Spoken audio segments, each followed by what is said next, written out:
a 12 by 12 scrapbook process video for you today using the January scrapbook store kit.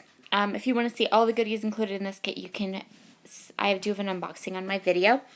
I've chosen a photo that I want to use today, and I've also chosen a sketch. You could see the sketch at the beginning of my video. That sketch is one that I used as part of a challenge over in the Rediscover Your Stash Facebook group, which is currently hosting its semi-annual spending freeze. So every January and June, Christina and I host a month-long spending freeze in the Rediscover Your Stash Facebook group, and there's prizes and there's challenges and all kinds of fun going on. So if you haven't been over there yet, I highly recommend that you take a peek. And I'm just choosing the different patterns I want to use for my layout today. I want to use that little cut apart piece. And I think this is about everything. I'm going to dip into my stash, and I ended up using some of my metal dies in this layout because they just worked really, really well. For whatever reason, that white wood grain paper that I'm going to use as my background messed with my camera. I'm not sure if it's because it was contrasting heavily with my black media mat or what was going on with it, but as you can see, it kept trying to blow out my camera, so I'm not sure what was going on there. Hopefully that's not something that's going to happen a lot, because I quite often use white backgrounds on my layouts, and that's the first time I've ever had paper that did that to my camera, so I'm not sure. I am just going to go ahead now and trim up these patterns that I want to use for my layout.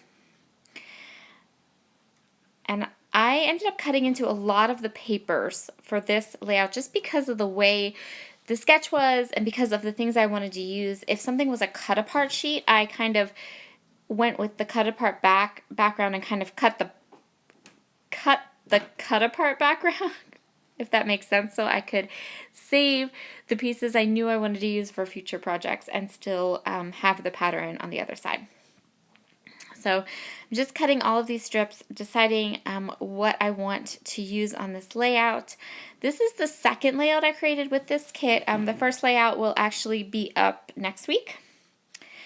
And I'm super excited and happy with how this turned out. I think that this layout just turned out really, really pretty. And I am so, so in love with this kit.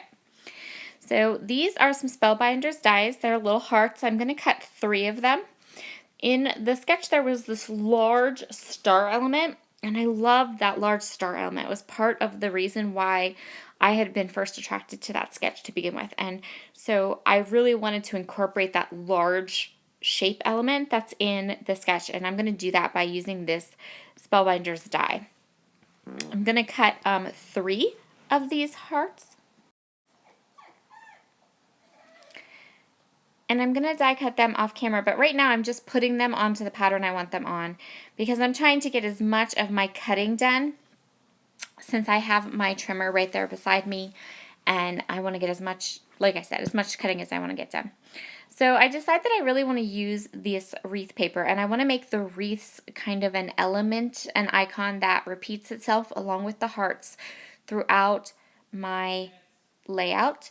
And so I'm going to use this strip of wreaths, and then I'm going to flip it over, and I'm going to use that cut apart piece that says "Let's Get Cozy," and that's actually going to work as my title for today, which I thought was super cute and perfect for the photo. So this is an older photo. It's from 2017 when we still had our golden retriever Molly, and it's a photo of my nephews and my niece and my son all curled up on the couch. They were watching videos, YouTube videos actually. They were watching YouTube videos, and the dogs were all cuddled up with them, and it was just a really sweet, cozy moment. And it was in December, so perfect weather-wise and time-wise for this kit, and I thought it would be just a fun moment to document. This isn't something that requires a large amount of journaling, anything like that. I'm just going to use a date stamp. So if you've been following my channel since January 1st, you'll notice that there's no stamping on this layout. No, there's not. There's a date stamp, that's it. But I went with my metal dies instead of stamping for this one because it just worked with the kit and what I was working with, the products I was working with. So, but don't worry because tomorrow's Wednesday. And my Chamel sketch video will be up, and there is most definitely stamping going on in that video. So I am going to go ahead and ink up the edges of this paper. This was my most favorite paper in the entire kit. Just something about that whitewashed wood grain makes me happy. So we decided to use that for the background. I'm using that whole sheet. So I'm going to go through all these strips now. I'm going to ink them up with my Distress Oxide ink in Vintage Photo, which is, as you know, my favorite.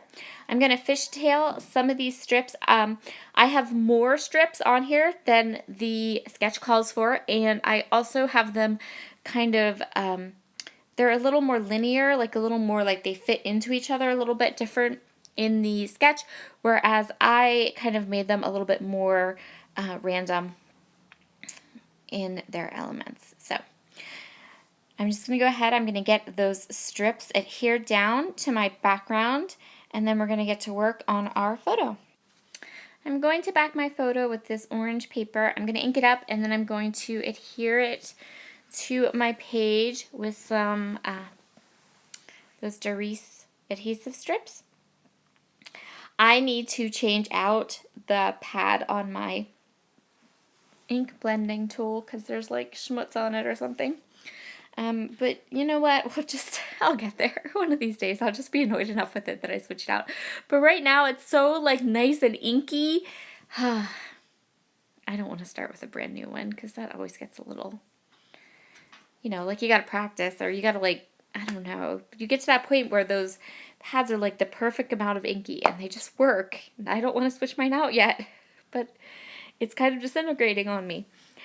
Okay, that's the rant for today. Thank you. Right now I am putting together these little die cut pieces. So part of the metal die cuts I used were these Tim Holtz bows. You can see the die cut pack over there on the left, and they cut out in little pieces. I'm just holding this down. These little bows need they turn out beautiful. I mean, they're stunning. There's a big one and a small one. These are the small ones. But you do have to you got to fold them together, and then you kind of got to hold them so they all dry really well, and they're like one little embellishment. So I'm going to glue them all together. I'm going to use the enamel dots to add an enamel dot to the center of each one. I'm going to make 3 of them. And then I left them kind of sit on my desk for a little bit and got really, really good and dry. And now we can just go ahead and put together all of these elements. So there are my 3 hearts. I decided that I want to back the Let's Get Cozy title piece with a pattern paper because I want it to kind of pop a little bit more off of the heart. We have kind of like the red on the red, so I'm going to add some of that mustard in.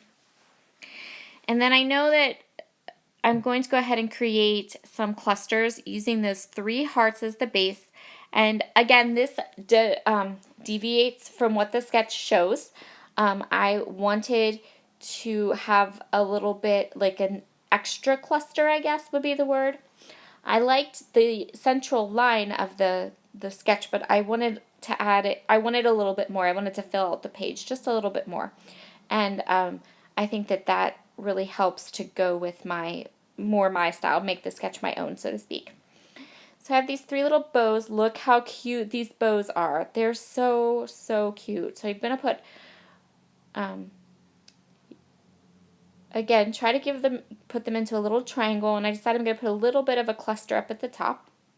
I'm going to go ahead and flick through the die cuts and choose a couple to add to my layout here. And I really love the die cuts I chose. I think they turned out really, really pretty. I think these are all the ones I'm going to go with. I really liked that tree. Gave it that little bit of separation again where you can still tell that there's a heart back there. And I chose the little coffee cup, and I chose some snowflakes and some more wreaths.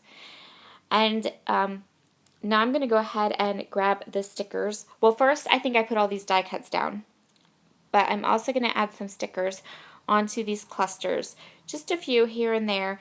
I used so much paper on this layout that I didn't want to end up with the end of using all the paper on all my projects and then not having too many embellishments. So I'm really trying to utilize some of these embellishments and create really full clusters. So I'm creating the clusters, but I'm making them really full with lots of little details to really utilize all of the elements that came in this collection kit.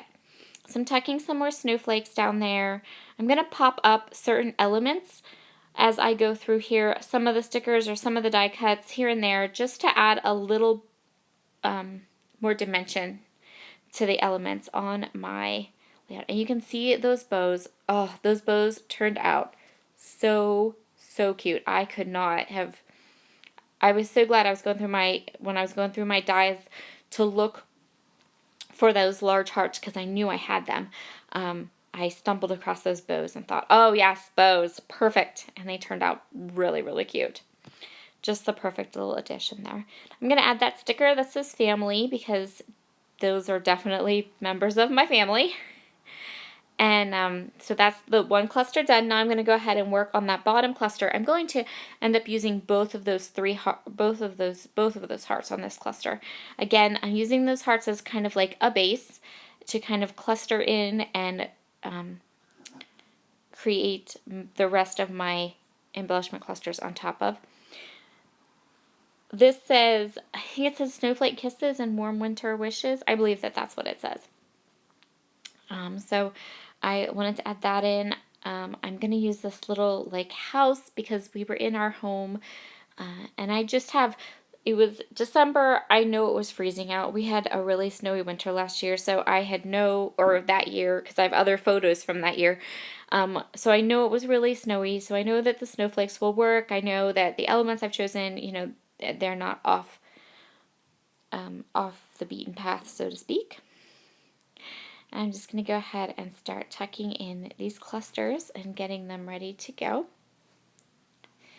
So I really wanted to add one more wreath element somewhere on here, and I kind of went back and forth as to where I wanted it to go and how I wanted it to sit, and in the end I decided to put it right there. And I couldn't decide if it was like the perfect touch or if it looked off, but you know, the next day when I walked into my room and went to photograph this layout and looked at it, and I went, oh yes, that wreath was the perfect touch. So I'm so glad that I went ahead, even though I was a little bit, wasn't 100% sure. I'm so glad I went ahead and added it because it worked perfectly.